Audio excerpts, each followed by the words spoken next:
Solte a vinheta, porque vamos começar agora com o nosso querido quadro. Cadê o quadro? Zuzu. É o quadro. Tem um quadro do... Traz o Não quadro. esqueceu. Solta a vinheta. Aí.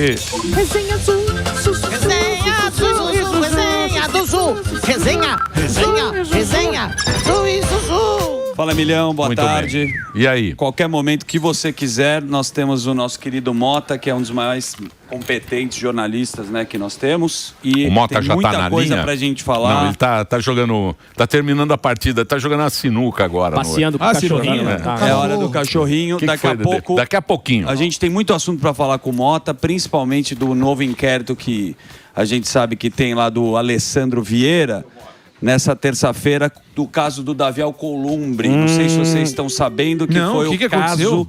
da comissão que foi instalada da CPI, que tem do crime organizado. Daqui a pouco o Mota vai falar. E lá no Rio de Janeiro, também queria abordar com o Mota, que a gente estava conversando nos bastidores aqui, uma apreensão que teve no Rio de Janeiro, quase 50 toneladas de maconha. Gererê. Gererê. A maior de todos os Porra, tempos. 50 toneladas de gererê, Samidana. 50 toneladas. 50 toneladas. Toneladas. Foi É encontrada muito no... tranquilo, né? Tá muito à tava vontade. escondido, Zuckerman como até você salivou. esconde? É, Você vê que o Rio de Janeiro é uma coisa bem tranquila. O cara guardar. Escondeu, passou desapercebido. O cara guardou 50 toneladas de maconha. Num bunker. Olha é isso. Olha a quantidade. Polícia Militar do Rio de Janeiro. É lá na favela da Maré. Da Maré. Maré. Foi uma das maiores apreensões. É lá de que drogas tem do o país. bonezinho lá? Do... Opa! É do boné? É, o bonezinho. Boa noite. Essa é do Boa- complexo. boa noite. Do complexo e tem o... Boa noite. Caçaraga. 48, quase 50, 48 toneladas de maconha. Confiscaram também 5 fuzis, um abraço pro fuzil, e 4 pistolas no Complexo da Maré, como você falou aqui. Teve um apoio de cães farejadores e as equipes localizaram cerca de 48 toneladas de maconha. Esse é o Rio de Janeiro, que a turma gosta de passar pano, né? Quando a gente fala de segurança pública. Mas quando fizeram pesquisa, e o Sami gosta, você também, Emílio, a população que reside na comunidade, favela, chame do que você quiser, quer que tenha a operação militar. Foi o que Cadê o aconteceu. Mota? Daqui a pouco o Mota vai falar sobre esses A assuntos dança aqui. da motinha. Eu quero saber também. Ah, é? Ah, ele foi comprar. Ele foi comprar um sofá. Ele tá comprando um sofá do Marcelo. Sofá Pô, pro cachorro. manda o sofá dele lá, pô. É, ele, Marcelo vai mandar lá. ele ficou animado com aquele sofá igual o seu, Samir. Aquele conhaque lá. É bom aquele conhaque. Muito bem. O que mais? Ontem a gente falou muito do Davi Alcolumbre aqui. O Alcolumbre é um cara que precisa passar as pautas. Sim, é o São presidente. 2 pautas que a gente... Você leu o editorial do Estadão? Obviamente que nós lemos. Lemos juntos. Você quer falar sobre... Lemos juntos. A gente tem... Falando pra boicotar o Bessias. É, exato. Vocês viram isso ou não? Vimos, Eu não vi. Vimos. Não vi. Eu não vi. Não viram? Me Mas passa... também faz o quê? Mas me passa Tá a no senha, eu não tenho a concurso, senha. Tá no concurso. Senha. Do Compra o concurso. jornal, pô. Ah, vou comprar O jornal. jornal. Vai no banco e compra o jornal. Mas não Porque tem fazer o mais programa jornal. de notícia... Lá na Zona Norte nem tem mais Não, banco. Cadê Nem o, tem cadê o mais Mota? jornal. Cadê o Mota? Cadê o Mota? Não comprou o sofá ainda? Tá comprando sofá na... Tá tomando sol. Delari na está frente. apreensivo. Muito bem. O Bessias teve no Estadão, como você falou aqui. A gente sabe que ele acaba sendo oponente de alguns. Ele é o indicado para o presta atenção. STF. Senado tem o dever... Isso é o Estadão. O Estadão era do... De rejeitar. O Estadão não era do consórcio. Opa! A turma do consórcio. Lembra que eles... Como é que eles chamavam a gente de... Extrema-direita? Não, uma extrema-direita é elogio. É o mais tranquilo, né? Antidemocrático. Chamava a gente de quê mesmo? Putz, Negacionista. Eu esqueci essas coisas. Fascista. Temos A gente tem sangue que esquecer. nas mãos. Temos sangue. Vocês têm sangue nas mãos, vocês do Pânico. Muito sangue. Irresponsáveis. Bota o editorial do Estadão aí agora. Olha aí, ó. Senado tem o dever. TV. É obrigação. Isso. Rejeitar o Bessias. Oi, Bessias. É isso aí. Errado lá, não tá. E opinião o do Bessias é Estadão. rápido, lembra? É. Errado não tá, né? O Bessias é rápido. Agora, né? Agora é fácil. Agora Inês é morta. Você já ouviu falar isso? Já. Quando a Inês morre, meu amigo.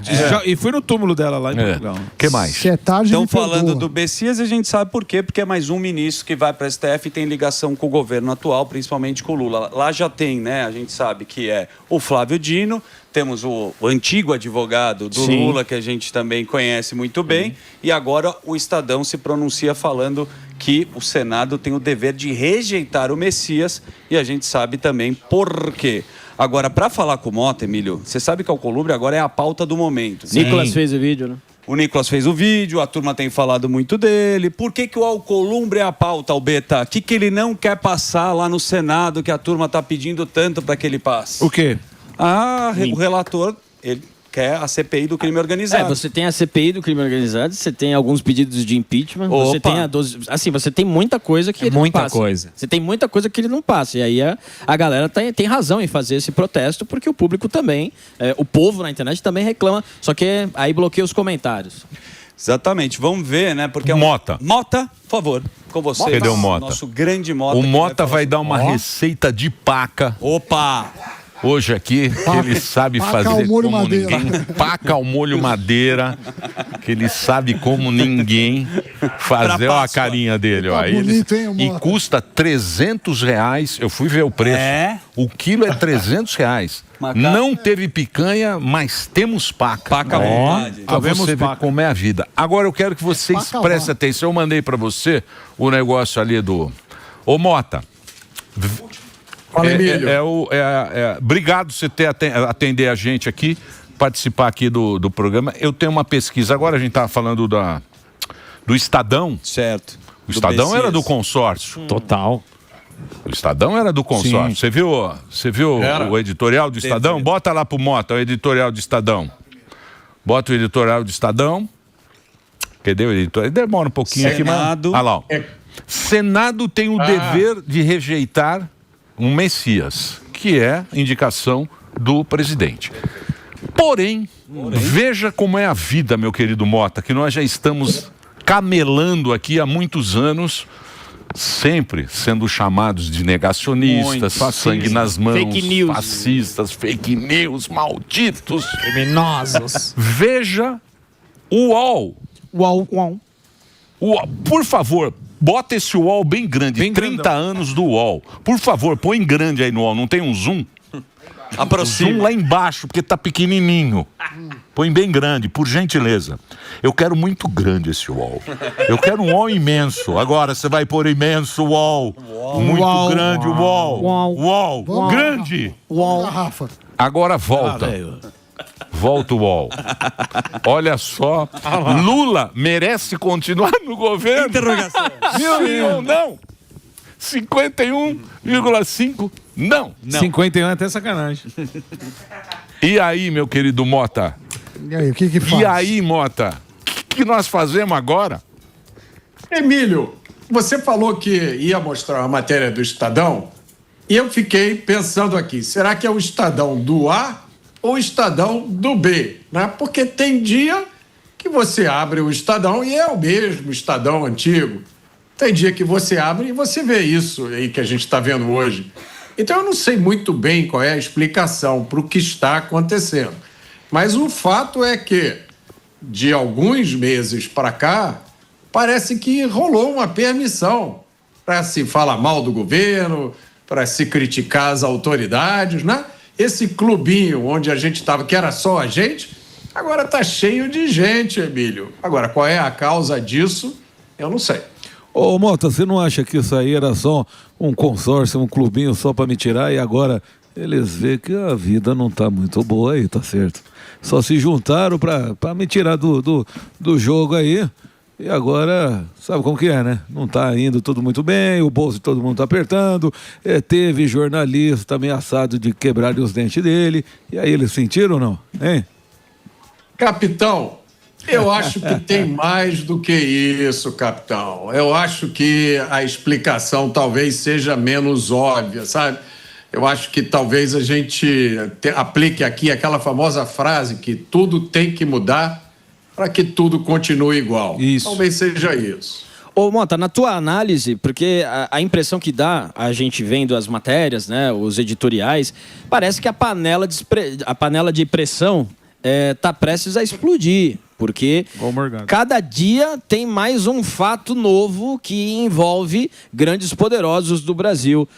Como é que você avalia isso? Parece que, como nós já vimos esse filme, né? Entregar uma pessoa para a população ficar tranquila. Como é que você analisa isso? Ou você tem um otimismo maior de que dessa vez a gente vai ter a justiça sendo feita? Eu sou naturalmente otimista, mas eu tenho 64 anos de Brasil. Sim. Eu já vi muitas situações em que a panela estava para explodir e nunca explodiu. A panela continuou a mesma.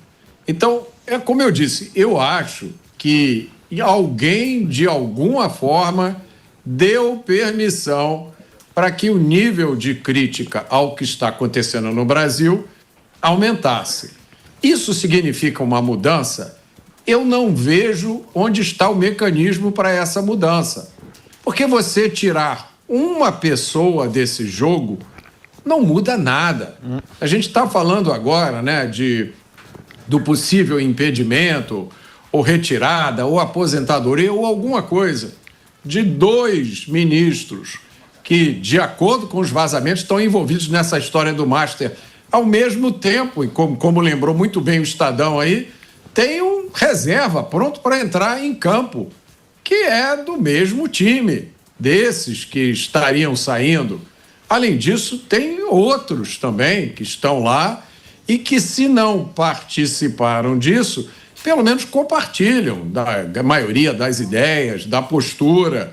O problema do Brasil hoje é profundamente institucional e ele atinge os 3 poderes. Eu vi vocês falando aí sobre a inércia do presidente do Senado, eu acho que foi, né? A gente tem presidente do Senado e da Câmara que são super poderosos. Se eles não quiserem, nada acontece. Que representatividade popular é essa? Exato. Então, eu não vejo. Eu sou otimista quanto à mudança. Eu acho que ela vai vir, de alguma forma. Mas eu não consigo enxergar qual é o mecanismo dela. O caminho, né? O caminho, né? É isso que a gente não está vendo, né? Dos candidatos agora. Porque, porra, muda uma pessoa, muda outra, que nem a gente sempre disse, né? O Senado agora, a Assembleia tem que ter mais direita. O povo vai lá e vota. Precisa mais segurança. Vai lá e vota no delegado, no coronel, sargento. Não sei o quê. Enche lá de sargento. Mas chega na hora, nada muda. E a gente sempre fica com essa cara de corno que eu tenho, que as pessoas falam, Emílio, essa sua cara de corno, não aguento. Eu falo, mas o que eu posso fazer? Não tenho o que fazer, né, Mota? Emílio, olha, às vezes fica pior do que isso, né? A gente viu há pouco tempo, não faz, 2 semanas, que foi aprovada no Senado uma lei absurda, né? Lei que criminaliza a misoginia, na verdade, uma lei que criminaliza a expressão e que vai ser usada como arma política. Ela foi aprovada no Senado com votos de senadores supostamente de direita. Falamos aqui. No Senado não houve um voto contra essa lei. A gente vai, daqui a pouco, em breve, de alguma maneira, vai acontecer uma outra sabatina para aprovação de ministro. O Senado nunca reprovou nenhum ministro. O governo indica, o Senado aprova. A última reprovação foi no governo de Floriano Peixoto. Então a gente vê os senadores, né, parlamentares, arrotando e dizendo que vão mudar, que vão enfrentar o sistema. Não enfrentam nada. Quando chega na hora do vamos ver, bota o galho dentro, faz um acordo e deixa as coisas passarem. Foi o que aconteceu com as outras sabatinas e votações que tiveram do Senado. Mas aí o povo tem que encher o saco. Tem que encher o saco. O povo e a imprensa. O povo a gente enche o saco. Eu queria saber do Mota. Porque Mota, se você for pensar bem, a imprensa, quando ela fez o que ela tinha que fazer, quando ela saiu o negócio aí do consórcio aí que eles chamam, em 3 matérias...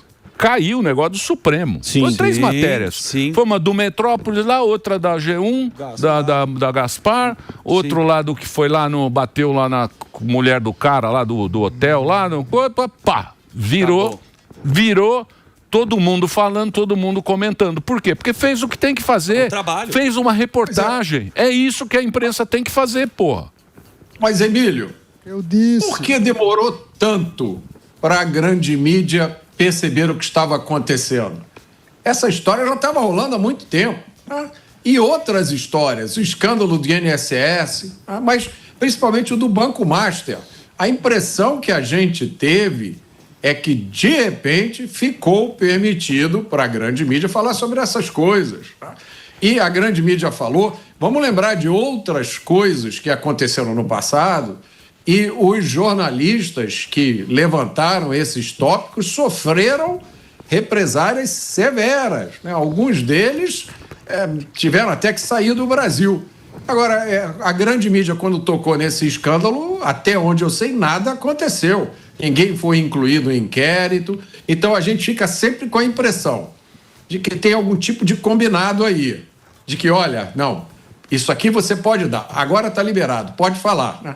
E, mais uma vez, a pergunta, quais serão as consequências?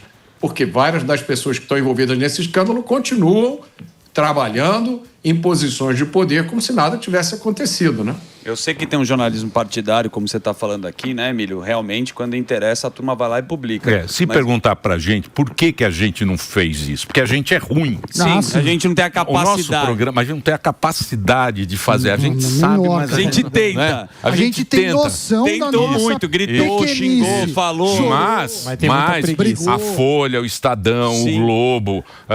Consórcio. O consórcio. Eles... Os grandes Não é, jornalistas. Mota? Você entende? Isso aí. Você dá uma credibilidade para esse programa aqui que não tem a menor condição de fazer isso. A gente gostaria muito de fazer.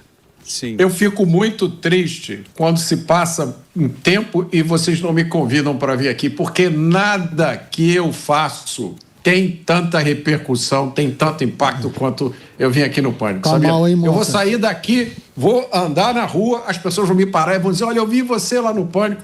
Olha, muito obrigado, é uma honra estar aqui. Boa, Mota. Mas eu quero ter a oportunidade também de não só falar da imprensa e falar dos políticos, que eles que merecem ser cobrados também. O Senado, como você falou aqui, tem duas pautas muito importantes para serem passadas. Davi Alcolumbre não quer passar do crime organizado e também dos ministros do STF. Como é que você avalia os nossos senadores e o papel do Davi Alcolumbre? Bom, deixa eu perguntar a vocês. Quais foram as realizações da CPI do crime organizado até agora? Alguém sabe me dizer? Não. Quais foram os avanços contra as facções? Comando Vermelho, o PCC? Alguém sabe dizer? Não sei. O que a CPI do crime organizado fez até agora para combater os mercados ilícitos do Brasil? Para combater a venda clandestina de combustível, de peça de automóvel, de medicamento, de cigarro. Mais de 50% do cigarro vendido no Brasil é clandestino. O que a CPI do crime organizado fez até agora? O que a CPI fez, que a gente sabe, é embarcar nessa canoa do Banco Master. Todo mundo quer os seus 5 minutos de fama, né, do Banco Master. E mais, o que eles fizeram foi tentar colocar o foco do escândalo do Banco Master em cima do governador do Distrito Federal. Por que colocar o foco lá? Ora, é lógico que o governador do Distrito Federal provavelmente tem explicações a dar por causa da história do BRB, mas vocês acham que ele é que tem as maiores explicações a dar no meio desse escândalo? Por que colocar esse foco lá? Então, eu acho que a gente tem razão para dar um passo para trás e olhar com desconfiança. E até entender, não estou defendendo, eu discordo de inúmeras decisões dele, mas até entender a postura do Alcolumbre neste caso. O senador, relator dessa CPI do crime organizado, é o autor do projeto das fake news. Vocês lembram? Sim. Aquele projeto para amordaçar as redes sociais? Ele foi o autor. Ele também foi o relator no Senado do projeto antifacção. O projeto antifacção foi relatado na Câmara pelo Guilherme Derrite, que fez um texto maravilhoso. Esse texto chegou no Senado e foi quase que totalmente desvirtuado. Salvo engano, esse senador, inclusive, incluiu o imposto dentro do PL antifacção. Meu Deus. Isso voltou para a Câmara, o texto foi consertado de novo, mas então, olha aí, os antecedentes são esses. E agora está com esse desejo de colocar o Ibanez lá na CPI. Mas, assim, o que isso tem a ver com a essência da questão do crime organizado? O problema são as facções. Esse é o problema central. E aí eu pergunto mais uma vez, o que foi que a CPI do crime organizado fez até agora para atacar a questão das facções? E você é a favor de colocar as facções aí como terrorista? Claro, qualquer coisa, Emílio, que a gente faça que prejudique a vida das facções é boa para o Brasil. Isso, no mínimo, possibilita a utilização de outros mecanismos de controle de lavagem de dinheiro, de coibição das atividades dessas facções. Talvez não seja a medida mais urgente e mais eficiente. Agora, como é que você pode ser contra uma medida que vai dificultar a vida dos bandidos? E aí você ouve a explicação de alguns políticos dizer que não, isso vai dar aos Estados Unidos a desculpa para invadir o Brasil. É uma coisa tão infantil, né, tão pueril, que você começa a desconfiar que tem alguma coisa por trás. Agora, o mercado é imenso, hein, ô Mota? Puta merda, você viu? 50 toneladas de maconha aí na Maré, hein? Puta merda, o mercado é grande, hein? Pelo amor de Deus, vai fumar maconha. Porra. Hein? 50 toneladas não dá pra um final de semana. Só na Maré. Parabéns. Show do Planet Ramp. Eu vou fazer um break para a rede de rádio agora, para todo o Brasil, acompanhando a gente aqui no Pânico. Muito obrigado pela sua audiência, a presença ilustre hoje do Mota falando com a gente no Rio de Janeiro. Roberto Mota, @RobertoMotaOficial. É isso aí. Vamos fazer o break, Reginaldinho? Então eu faço o break.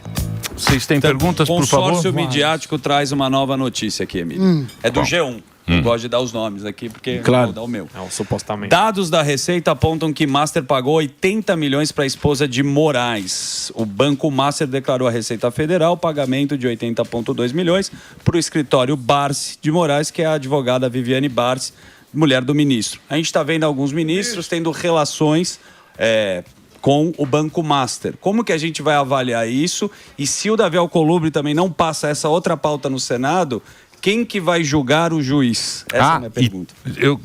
Nessa carona, só um segundinho, tem lá saiu no G1. G1 Consórcio. Também. Consórcio. Tem no G1 aí, Mota, junto com essa notícia que é sobre o Lula. O Lula, que tá aí essa notinha aí, por favor, Dedê. Aí, ó. Lula diz que caso Master afeta a imagem do STF e revela a conversa com o Moraes. Ele falou, Moraes, você precisa resolver isso, porque isso pode manchar a sua biografia. Inclusive da Cantanhede, na sequência bota da Cantanhede aí, que o nosso querido Alba trouxe. Tem muitas notícias do consórcio. A Cantanhede, ela fez um artigo ontem, né, que o título é o seguinte: o mundo está caindo na cabeça de Moraes, mas o ministro e o STF fingem que não é com eles. E no corpo do artigo, ela diz o seguinte: Moraes, que deixou de ser Xandão. Isso eu achei incrível. Foi Moraes, ela reduziu já. Ele que deixou de ser Xandão, age e decide como se nada tivesse acontecido e como se a delação premiada de Vorcara não estivesse no horizonte. Então, assim, deixou de ser amigo.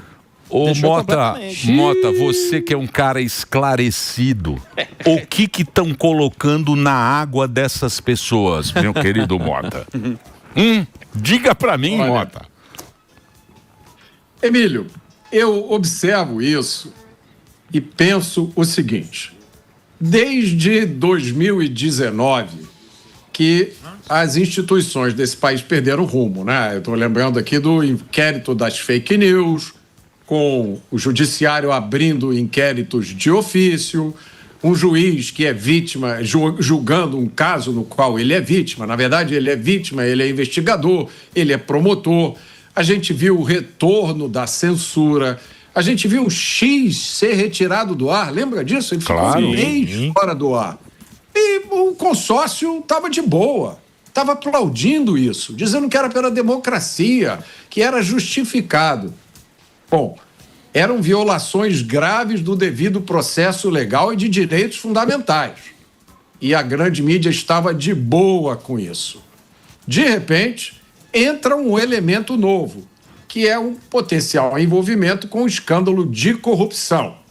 Aí parece que foi uma gota nesse balde da mídia e ela resolveu que agora não dava mais, que agora se passou de todos os limites. Mas e tudo o que aconteceu antes? Fica por isso mesmo? Porque a mídia só está falando agora dessa parte nova. Mas e a parte antiga? Eu pergunto a vocês, se ficar comprovado de todas as formas possíveis que houve um envolvimento de um ministro com esse escândalo, o que acontece com tudo que o ministro fez antes? Com as ordens de prisão, os julgamentos, os inquéritos, as investigações. Se esquece tudo isso? Ou a gente acha que o que aconteceu antes está de boa, só o que vai acontecer a partir de agora é que está ruim? Então isso é que me incomoda. Olhar para essa indignação e ver que ela é extremamente seletiva. Eu apoio a coragem dessa mídia de finalmente conseguir enxergar a realidade do Brasil. Mas essa visão continua sendo seletiva e parcial. Mas qual vai ser a consequência disso, Mota? O que você imagina que vai acontecer? Porque, por exemplo, isso aí tem que ser esclarecido pelo ministro, porque está saindo todo dia. Não é possível, né? Que vai chegar uma hora que... alguma manifestação. Como é que você... Tem algumas hipóteses, Emílio, né? Primeiro, essa investigação, quando ela for terminada, tem que ser oferecida uma denúncia. E quem oferece a denúncia é a Procuradoria-Geral da República. Que é o Janot, que é a PGR, né? Sim. Se a PGR resolver que não aconteceu nada demais e não oferecer a denúncia, nada vai acontecer. Essa é a realidade do Brasil. Depois, passo número 2. Vamos supor que a PGR ofereça a denúncia contra um ministro ou contra 2 ministros. Ele oferece essa denúncia para quem? Para o próprio Supremo. É assim que funciona.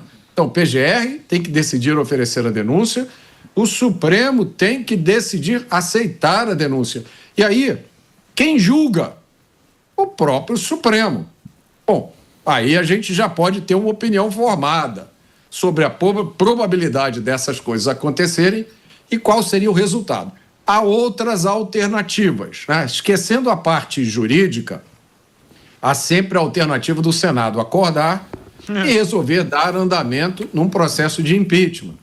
O que aconteceria, né, se o Senado fizesse isso? Os ministros ou o ministro perderia o seu cargo, mas continuaria com a sua vida normal. Poderia até trabalhar como advogado, poderia até trabalhar no escritório da própria família, advogando junto ao Supremo.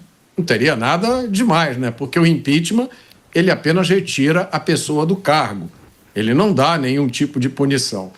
E a última probabilidade, a última hipótese, que os juristas dizem que a probabilidade é quase zero, seria o tribunal, mesmo sem impeachment, mesmo sem denúncia, resolver que, olha, aqui se cruzou uma linha.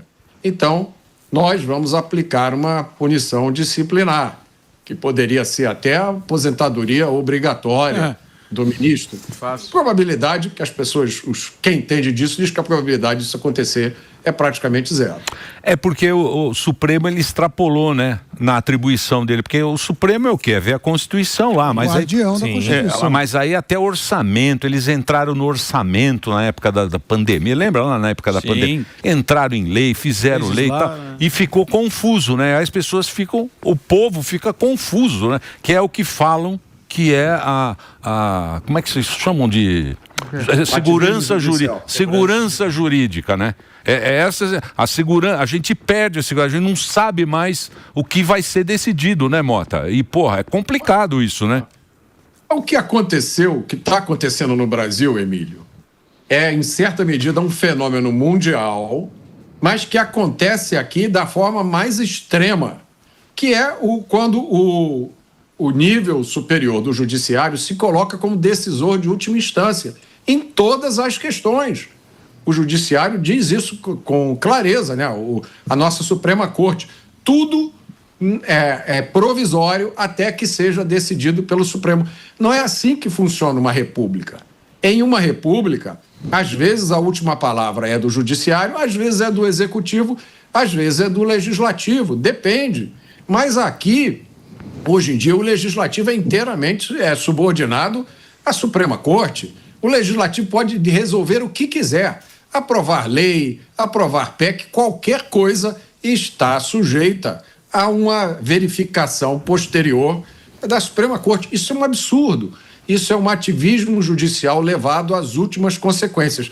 Inclusive, tem várias declarações de ministros dizendo isso, que se extrapolou o poder do judiciário. Só que a gente não vê esse mecanismo retrocedendo, né? Ele só avança. Então, tudo no Brasil, agora mesmo, tem essa questão aqui da operação policial do Rio de Janeiro, vai para lá, da eleição fora de época do Rio de Janeiro também, foi para o Supremo, tudo termina no Supremo. E isso é uma situação absolutamente absurda e insustentável. Você tem pergunta, Albeta? Eu quero saber do Mota, né? De toda essa CPMI aí que pode acontecer, da delação aí do Vorcaro, se você realmente acha que essa delação vai acontecer. Porque todo mundo está esperando essa delação, né? E uma delação que vai reunir aí, que eles mesmos chamam de a delação do fim da República. Você acha que realmente isso vai acontecer se tiver pressão popular e pressão da mídia? Eu acho que a pressão popular é irrelevante. Sim. E eu acho que a pressão da mídia é uma pressão autorizada. Eu não consigo imaginar que isso aí está sendo feito ao arrepio do poder. Eu acho que essa delação vai acontecer sim, porque interessa para algumas pessoas, mas eu tenho pouca fé nas consequências delas. Eu me lembro de algumas outras delações, vocês vão lembrar também, né? De políticos contando as entranhas da corrupção brasileira, e a gente pensou exatamente isso. Olha, isso aqui é um ponto de não retorno, né? A partir de agora, no Brasil, vai tudo mudar. E várias dessas delações foram anuladas. As evidências foram apagadas. O dinheiro foi devolvido às pessoas. Vamos lembrar disso. Isso acabou de acontecer aqui no Brasil. Por que dessa vez vai ser diferente se os atores são os mesmos? As pessoas são as mesmas. As ideias são as mesmas. Né? Então, por que dessa vez seria diferente? Eu sou otimista, mas eu não consigo achar um mecanismo que vai fazer isso acontecer, sabe? Você está falando aí, a saída é o Terminal 3 aqui de Guarulhos. E agora o Galeão também. Agora o Galeão tem voo agora para Nova York. Você tem uma saída boa aí, Mota. Aqui tem o Terminal 3. É a única forma. Mota, obrigado aí você ter participado do programa hoje, dando um show aí. O Mota continua aqui na programação da Jovem Pan, fazendo lá às 6 da tarde o Pingos com essa equipe do jornalismo da Jovem Pan. Você tá lindo, Mota. Desculpa falar isso. Obrigado, Emílio. Tá no shape. Você tá no shape. Amanhã eu tô aí em São Paulo, vou almoçar com vocês lá na Dirce, hein? Fechado. Vamos lá. Sami vai pagar amanhã. Valeu, Pode Mota. pedir Ele chegar na no minha horário. conta. Deixa eu colocar aqui as redes sociais. É Roberto Mota com 2 T's, Roberto Mota Oficial, para você seguir o Mota aí nas redes sociais, na internet. Instagram. É isso aí.